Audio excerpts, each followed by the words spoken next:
ever seen. Whoa, that must be 100 years old.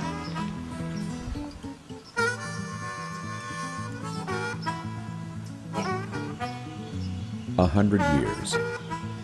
Century upon century. The history of Pennsylvania forests is a history of choices.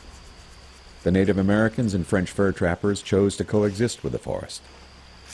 Inhabitants of the English colonies who became Americans demanded control of the land for their own economic gain, initially for farming, but later characterized by the massive harvesting of the forest in the late 1800s. In the early 1900s, key individuals chose to begin a process of conservation of both land and wildlife. Over the years, some states and the federal government designated tracts of forest land to remain forever wild, allowing a natural cycle of growth, climax, and rebirth to occur. Others, including Pennsylvania, have adopted a multiple-use philosophy that guided the choices we have made in the management of our state-owned timberland. All of these choices have served to shape America's forests. The borders of Pennsylvania encompass 28 million acres of land. Cities, towns, roads, and waterways make up 5.5 million acres, but nearly 60% of Pennsylvania, or 17 million acres, is forest land. Of those 17 million acres, almost 4 million are publicly owned. However, over 12 million acres are under private ownership. Perhaps you own some of that forest land, or maybe you know someone who does. What choices will we make today that will affect Pennsylvania's forests tomorrow?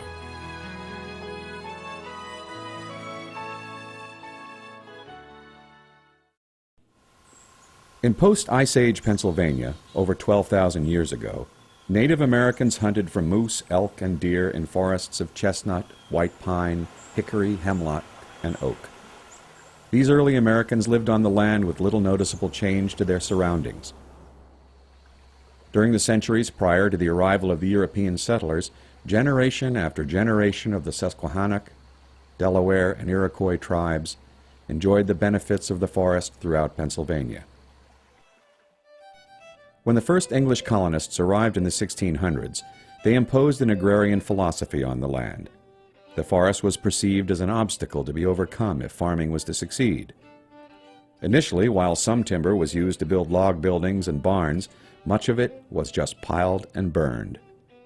In this manner, the land was cleared for farming. Following the end of the Civil War in 1865, a lumber industry emerged that took advantage of Pennsylvania's rich timber resource.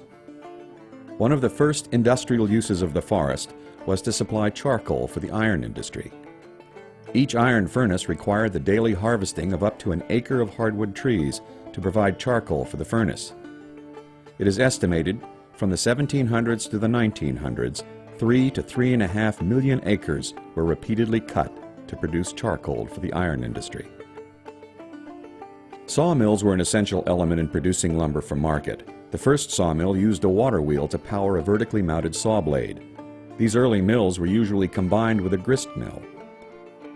By 1820, steam-driven gang saws, circular saws, and eventually band saws were invented and further accelerated the sawing process. The eastern white pine, over 100 feet in height, was plentiful in Penn's woods. Until the late 1800s, these majestic trees were in great demand by the shipbuilding industry for mainmasts, booms, yards, bowsprits, and decking.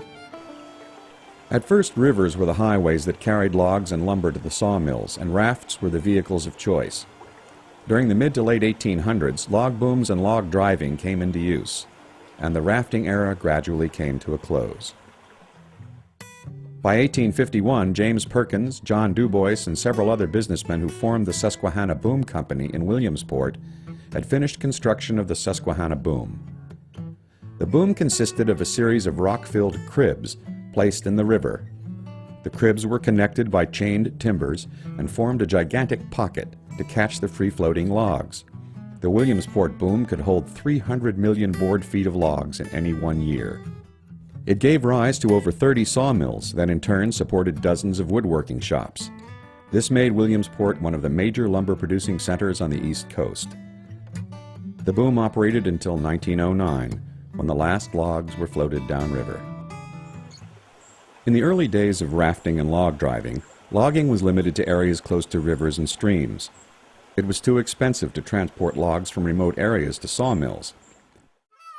By 1864, a new technology was introduced that would change all that: the logging railroad. Loggers could now easily harvest trees from the mountain regions of Pennsylvania. Steam-powered log loaders developed during this time greatly accelerated removal of timber from the woods. Initially, hemlock was not logged for the lumber, but for its bark that was high in tannic acid used in processing leather. When other timber became scarce, hemlock achieved importance as a construction lumber. As the lumber industry spread into the hemlock forests of the northern tier counties, logging camps were hastily constructed to house the wood hicks, as Pennsylvania loggers were called. When logging operations moved on, the camp was quickly dismantled and reassembled at the site of the new logging operations. Towns sprang up seemingly overnight near the sawmills. Towns like Cross Fork in southern Potter County, with a population of 2,000, had 7 hotels, 5 grocery stores, 4 churches, and a YMCA. When the timber had been cut, many towns disappeared almost as fast as they had appeared.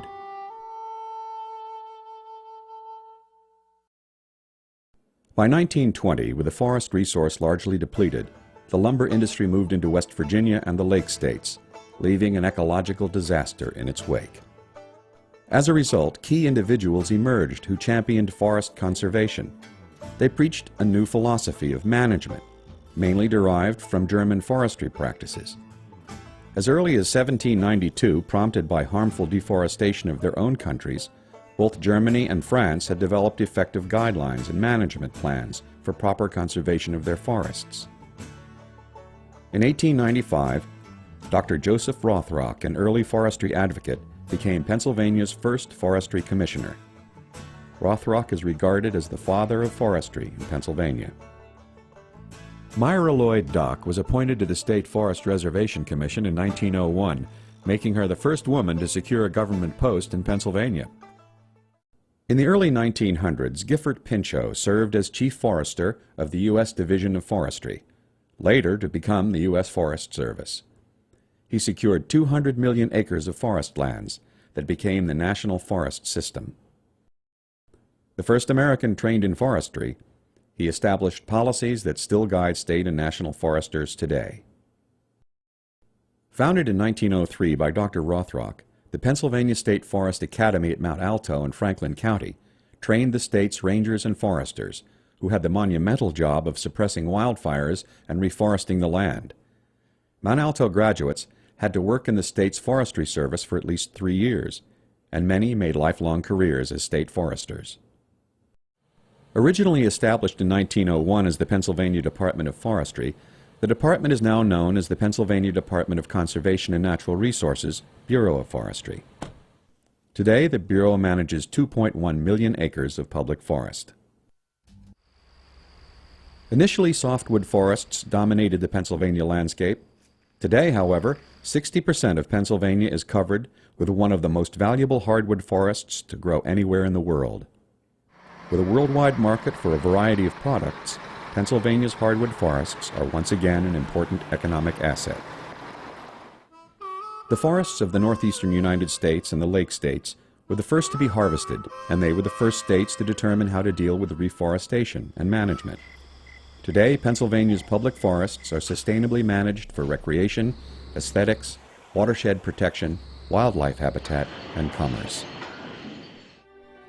Pennsylvania's forests, our heritage, are the result of choices made over the past 4 centuries. Some choices have proved to be well-founded, others short-sighted. What choices will be made to shape the forests of tomorrow? The choice is ours.